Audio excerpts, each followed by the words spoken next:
We're on the final stretch to SpaceX's orbital Starship launch. At the same time, SLS is getting ready for NASA's moonshot. Crazy, right? Let's dive right in.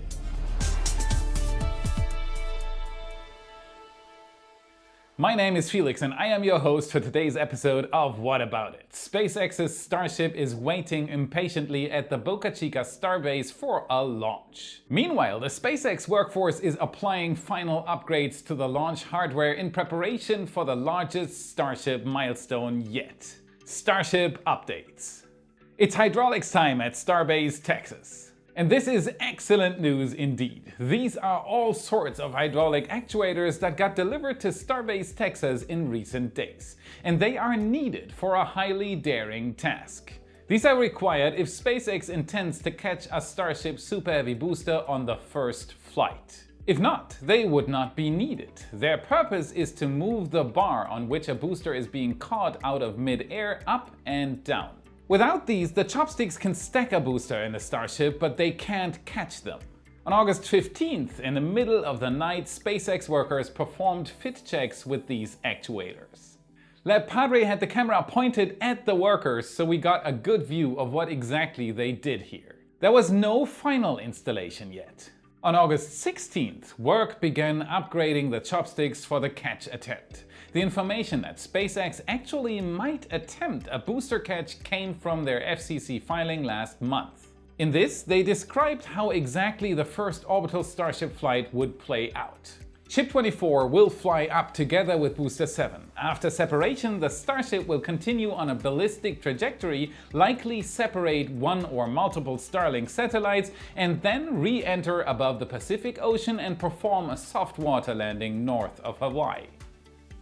Booster 7 will head back towards Boca Chica. Now, if everything works out and the telemetry SpaceX receives from the booster looks okay, the idea described in the FCC filing would be to attempt a catch on the first flight. So SpaceX outfitting the chopsticks with actuators is a sign in this direction. SpaceX might want to risk it and attempt a catch on that first orbital flight. Bam!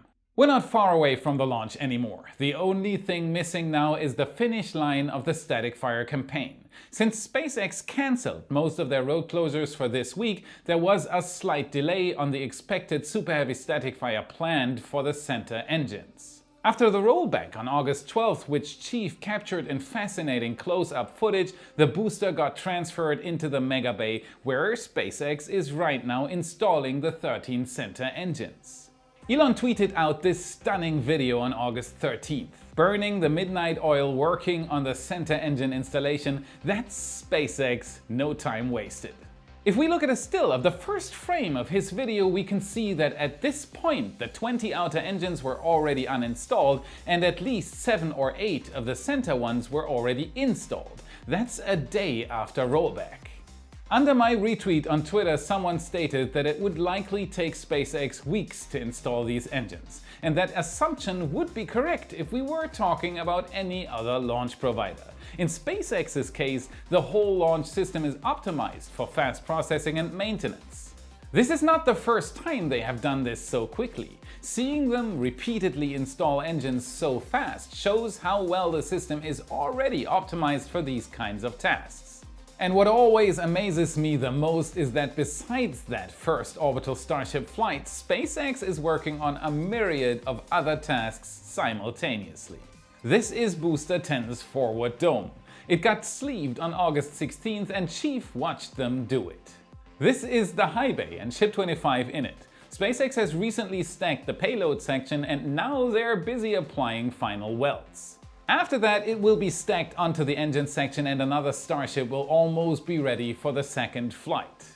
SpaceX is working on new stretch form domes. The main difference here to the current design Starship and Super Heavy dome is that it's simpler and flatter, giving SpaceX more room inside the hull to work with. Especially on the Starship forward dome, this is very useful as it will provide them with more payload bay space. And Mauricio from RGV Aerial Photography was able to take this picture. SN28FWD.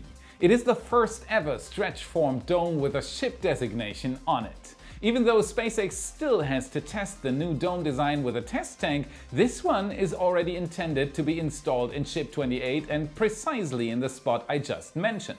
The ship-forward dome, giving SpaceX more fairing space. Mind blown. This is not nearly all that SpaceX did on site since the last update. Watch Y+ and become a patron for daily updates that we couldn't possibly fit into these main channel videos. Next, we're talking Kennedy Space Center, where we took fresh pictures for everyone. Back to Florida. Love the place and so happy we moved here in April. It allows us to take pictures whenever we need to and to get into SpaceX's and NASA's business for all of you. These pictures are from August 17th. SpaceX rolled out tower segment number 7 on August 15th, only 1 week after segment number 6 was rolled out. That's record time. This is segment number 7 at the pad on August 17th. SpaceX needed to extend the boom on their Liebherr crane to be able to stack even taller. As we took the picture, the crane was already in motion for the stack. 2 more segments after this one and SpaceX will have brought Mechazilla 2 to full height. Hey, have you clicked the like button yet? Subscribe to the channel or become a channel member by hitting the join button right below the video. Or buy yourself a new shirt in the YWear store if you fancy cool space merch. Links are in the description. Thank you so much. Keep in mind that SpaceX stacked the very first segment on June 21st. That's not even 2 months ago. If we project this into the future and add that the Mechazilla 2 segments already have much more hardware installed compared to Mechazilla 1 when it was stacked, chances are good that the tower could be done by the end of this year.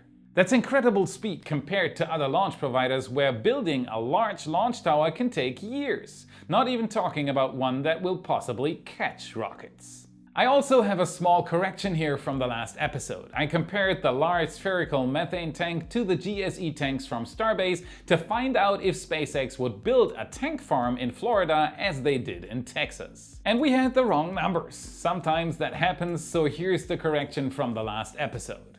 I compared the tanks to give you a feeling for them. How many of those spherical tanks will SpaceX need for a Starship launch? Will there be a tank farm? And I said that 1 spherical tank would replace 3.65 GSE tanks.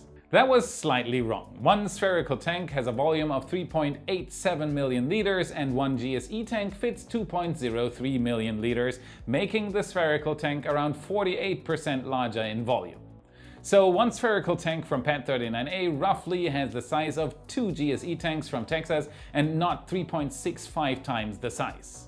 This should still be enough for a Starship launch, so there is a change in the numbers, but no change to the theory that SpaceX will likely not build a tank farm at Pad 39A comparable to the one in Texas. Now let's switch over to another giant rocket. SLS is about to launch out of Kennedy Space Center on its first moon mission. NASA is making it happen. After 11 years of development and millions of hours of work time accumulated, Artemis 1 has arrived at Pad 39B ahead of its moon launch on August 29th. Blastoff of the uncrewed mission is scheduled no earlier than 8:33 a.m. Eastern Time.